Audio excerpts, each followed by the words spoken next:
But we're going to run into some problems where we may not be integrating with respect to x, could be with respect to y. So I'm actually going to talk about that first. And on this slide, for this first little part up here, I'm giving you stuff that you should already know, but that's okay, because I want to do this first so you can compare it to what happens when you integrate with respect to y. It's kind of nice to see it all together. So this is what we've been doing so far. When integrating with respect to x, it says, this is kind of our setup here, you're going from A to B, and I went ahead and labeled those also. Again, this is nothing new at this point, but the lower bound was the left x value of your bounded region. The B is the x value on the right. And for the integrand, remember it was top function minus bottom function. This is how you integrate with respect to x anytime you're trying to find the area. Okie doke. Now, integrating with respect to y. This is a little bit different here, so you'll want to make sure that you get this down. First of all, I'm calling it C and D instead of A and B because they represent different things. So go ahead and put it from C to D. I'll explain that in a minute. And it's got f of y, not f of x, but f of y minus g of y, and then dy. Okie doke. Well, first thing I want to tell you about are the bounds right here. C is the bottom y value. Here's the deal with y. If you integrate with respect to y, remember the y-axis goes up and down, so the bounds have to be y values. The lower bound is the y value on bottom, and then the upper bound is the y value on top. So you're not looking left and right for these. Those would be x's. If you integrate with respect to y, y-axis goes up and down, you're looking at the values up and down. Okie doke. Well, this is going to be a little different here. When you integrate with respect to y, you're actually going to take, it's not top minus bottom anymore. It's the function on the right side minus the function on the left. It's a different setup. Instead of top minus bottom, it's right minus left, and the bounds that you use have to be y values. Upper bound is on top, lower bound is the y value on bottom. Okie doke. Well, we'll talk a little bit with the problems that we do today. We'll talk about, when it's necessary to integrate with respect to y. Sometimes you have to integrate with respect to y, just depending on what the graph looks like. Okie doke. So I'm thinking these directions are probably the same as they've been for the past couple days. Sketch the region. Sketch the region bounded by the graphs of the equations. Okie doke. And find the area of the region. So basically the same thing. Sketch the region bounded by the graphs. Find the area.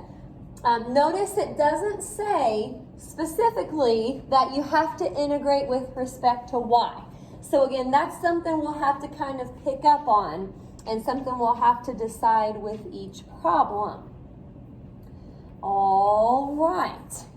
Well, I'll go ahead and put the first one up here. I want to say there's only 2 examples today, so that's not bad. Number 1, there it is. It's got f of y equals negative y squared plus 2, and then x equals negative y. Okay, we are going to need to know what these graphs look like.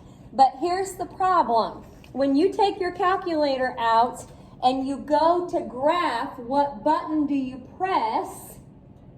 Y equals. And darn the luck, this equation right here is technically, you know how f of x was the same as y? F of y is the same as x. So this is actually x equals negative y squared plus 2, and that's obviously x equals negative y. We don't have y equals out front. So I put this off to the side there in case you want to copy it in your notes. We are going to take those equations and solve for y so we can graph on a calculator, on our calculator. Solve for y so we can graph on a calculator. We need to graph it because then we'll look and see how everything is going to be set up.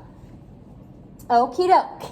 Now to solve this first one for y, again, f of y is the same as x, just like f of x was the same as y.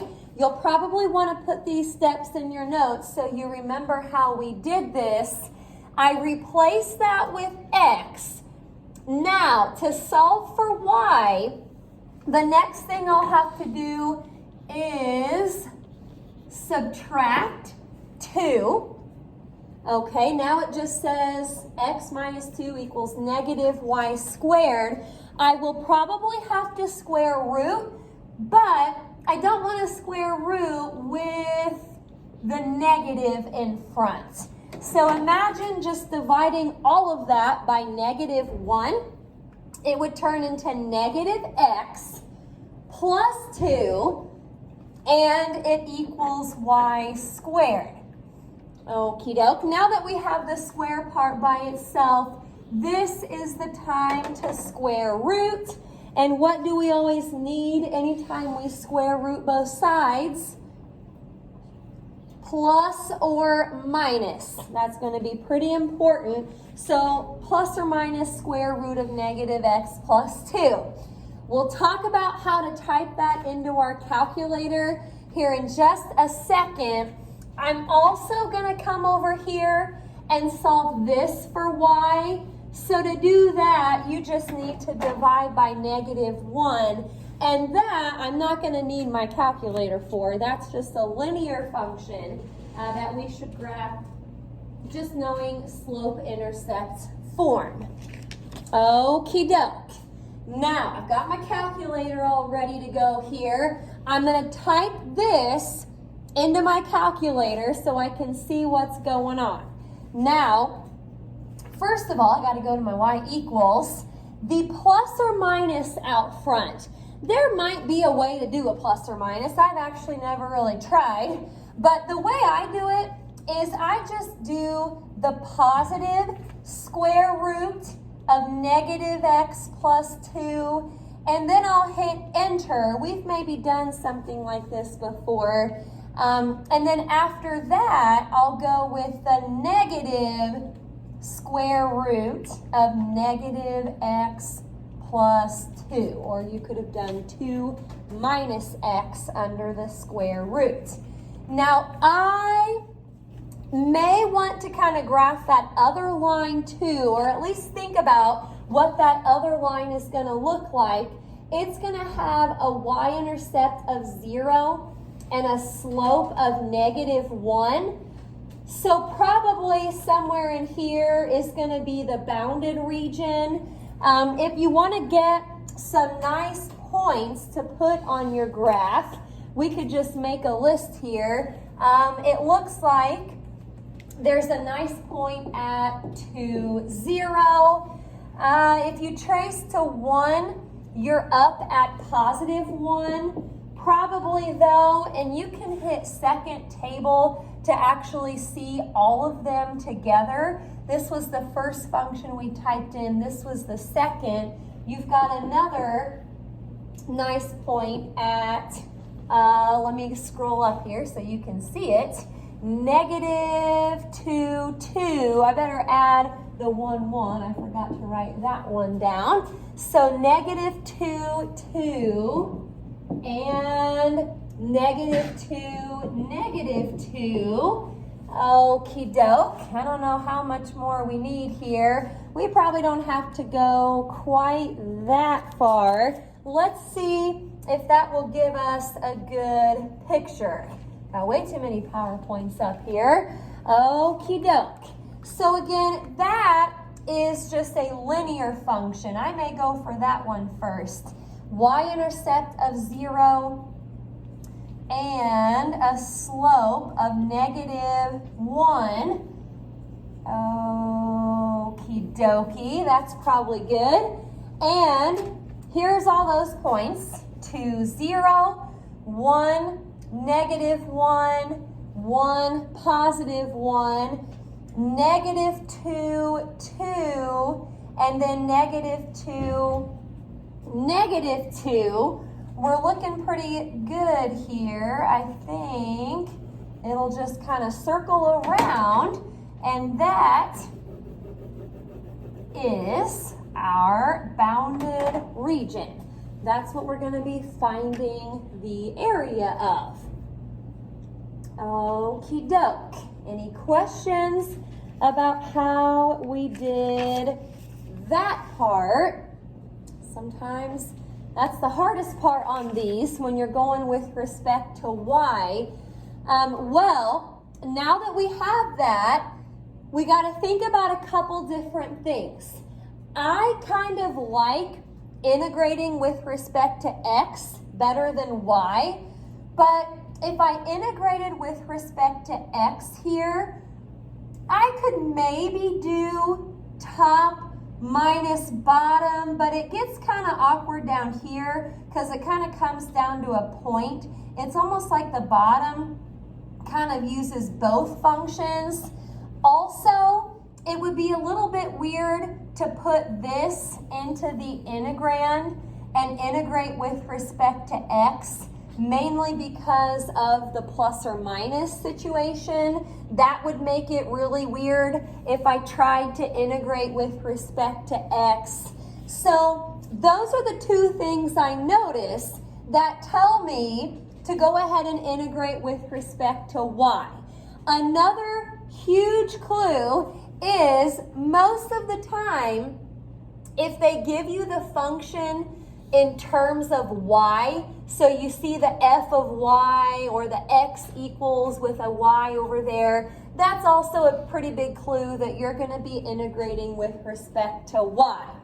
So when I go to set up the integral and I think about the bounds, I'm not looking from the left and the right. Those are not going to be the bounds when you integrate with respect to y. You have to look at the bottom y value. That's going to become a, and the top y value, that becomes b. I guess earlier I called it c and d, but you get the idea. Lower bound, upper bound. We're integrating with respect to y.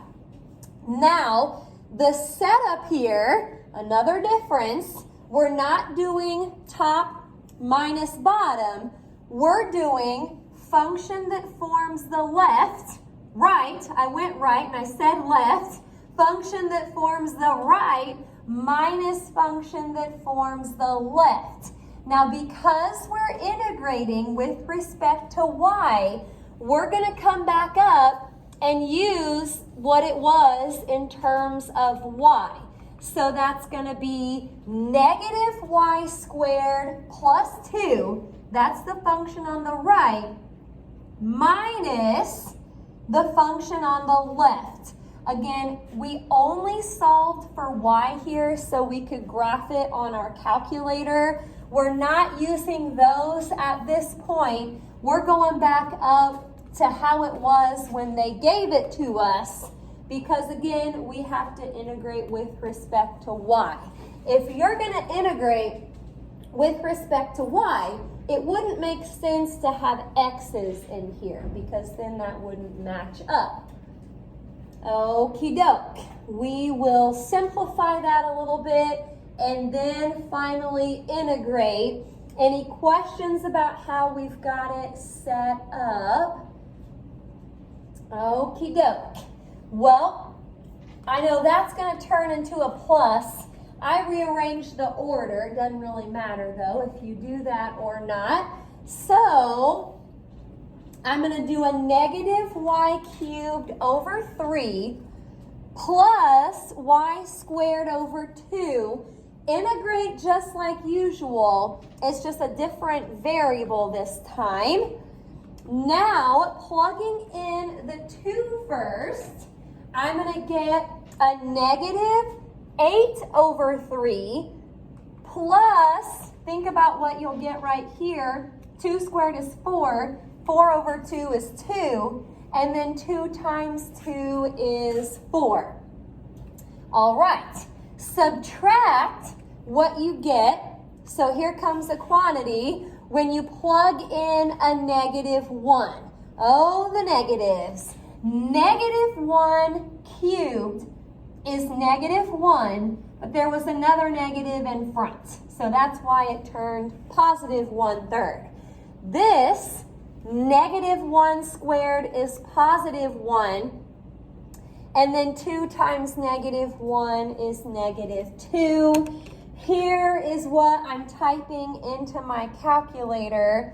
Negative 8/3 plus 6. 2 plus 4 is 6. And then it's going to be minus 1/3. Distribute that negative. Minus 1/3 minus 1/2 plus 2. Careful with that last part. And it should give you a 4.5. There it is. So again, to figure out when you have to integrate with respect to y, if they give it to you in terms of y, that's a pretty big hint. Or once you get to the graphing part and you can't quite figure out the bounds, or once you go to plug it into the integrand and you can't really integrate very well, those are other clues that you may want to go with respect to y. Okie doke. Any questions about that? Finding the area. All right, let's try one more here. Number 2. I've got f of x equals 4 over x. Then x equals 0. Y equals 1. And y equals 3. Okay, I may try to graph those easy functions real quick, and then I'll look and see what else I've got going on in the front. So it looks like there is a vertical line at x equals 0, horizontal at y equals 1, and then another horizontal at y equals 3. Okay, I'm looking at this first function. F of x is the same as y. So this actually says y equals 4 over x. You don't have to solve it for y to graph it. It's already got y by itself, or f of x by itself. So I'm just going to type in 4 over x to my calculator. 4 divided by x. Okie doke. I may actually put that up on mine so we can look at some of this stuff together. Calculator, there you go. I got to clear out both of them from earlier. Okay, 4 over x, 4 divided by x. There's a couple parts to this function. This is one of those rational functions. And if you think about the other graphs that you have here, you've got a vertical line at x equals 0. You have horizontal lines at 1 and 3. This graph over here, this part of the graph, doesn't even come up to 1 or 3. It doesn't even come up to 0. So you probably aren't going to need anything from this graph. Let's just kind of go over there and maybe get some nice points to put on our graph. So I'm kind of looking at positive x's. The negatives we probably won't need. Okie doke. There's an error at 0 because that was a vertical asymptote. I've got a point at, forget those points. What is it? 1, 4, and 2, 2, 4, 1. I don't know that we'll need anything else, but we'll see. Let's go ahead and graph what we can. Okie doke. So 1, 4 is up here, and then 2, 2, 4, 1. Okay, I'll try to draw that curve there. So remember, the vertical line has to cut it off too, which means this is the region that we're going to be finding the area of. Okie doke. I don't even need the part over on the left side. So I'm thinking about this problem. Now what's kind of tricky about this one is they gave you this function right here, f of x. They gave it to you in terms of x. I want you to just watch here for a second. When they give it to me in terms of x, it makes me think that I need to integrate with respect to x. Now, if I did that, if I integrated with respect to x, which is what we were doing the past couple days, the x value on the left, I guess, would be 0. X value on the right is 4. And then the integrand would be top minus bottom. Top is up there at 3. Bottom function was down there at 1. Now you could, I guess, subtract that and make it a 2 dx, but this is not going to be accurate because if you think about it, you're not taking this function into consideration at all if this is how you set it up. If you integrate from 0 to 4 and you're using 3 minus 1, you're going to get the entire area of this whole rectangle right here. And that's not what we have. We're cut off by that rational function. So again, these are just kind of things that you need to think about and decide, no, integrating with respect to x is not going to be a good idea here. It would not give me an accurate answer. It would take you all the way from 0 to 4 and then everything in between. So if we're going to integrate with respect to y here, I need to get this function in terms of y. Okay, so I'm actually, and you can put that if you want to, just so you kind of remember what we were thinking here. We tried to integrate with respect to x, but again, it's not going to work it's not going to cut it off where that rational function is. So, to integrate with respect to y, I'm coming up here, and remember f of x is the same as y. I'm basically going to solve this equation for x. If you solve it for x, you're going to get it in terms of y, and that's what you'll use in your integrand. So I'm going to multiply by x real quick to get rid of that. And remember, you're solving for x here. So divide by y, I wrote on top of that.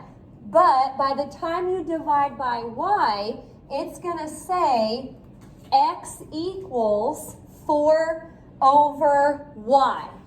I did that so I could use it over here in my integrands. Let's think about how this is going to be set up. We've decided to integrate with respect to y. So for the bounds here, remember the bounds have to be y values. Lower bound is 1. Upper bound is 3. Okie dokie. And if you integrate with respect to y, take the function on the right, which was this one, but I want to use it like this so I can integrate with respect to y. So that would be 4 over y. And then you have to subtract the function on the left. Well, the function on the left was just that vertical line at 0. So that's kind of nice. You're just subtracting 0. Okie doke. Now I'm going to do a couple things here. 4 over y, I'm going to pull that 4 out front for a minute. So maybe this will ring a bell here. I've got 4 times the integral from 1 to 3. And it's 1 over y dy. 1 over y. If you tried to rewrite that, it would be y to the negative first power. And then if you added 1 to your power, put your new power on bottom, you would get 0. Do you remember what that tells us to use? Very good. The natural log. Yes, remember when you integrate 1 over x usually, dx, it's the natural log of the absolute value of x. Well, we're going to keep the 4 out front, and that turns into the natural log of the absolute value of y. Okay, so we'll plug in the bounds just like we usually do. 4 natural log of 3. You could probably drop the absolute value bars because absolute value of 3 is 3. Minus 4 natural log of the absolute value of 1. Again, when you type this into your calculator, you don't need the bars because the absolute value of both of those numbers is just that number. So I'm going to do a 4 natural log of 3. Not sure that it would matter on this one because natural log of 1 is just 0 in the back, but I'm always going to close those just in case. 4 natural log of 3, close, minus 4 natural log of 1. I just kept a couple places, so it's like a 4.39, or if you wanted to say 4.4, that works too. Okay, that one's kind of tricky. Again, they gave it to you in terms of x, so you thought to integrate with respect to x, but it wouldn't have worked. It wouldn't have given you the correct area. Okay, now the good news for the assignment is that you are integrating with respect to y on all of them, so it's not really something that you have to figure out quite yet. We'll keep working on that though. So, should be C96 here from page 415. We're going to do just 3 of them, 27, 29, 31.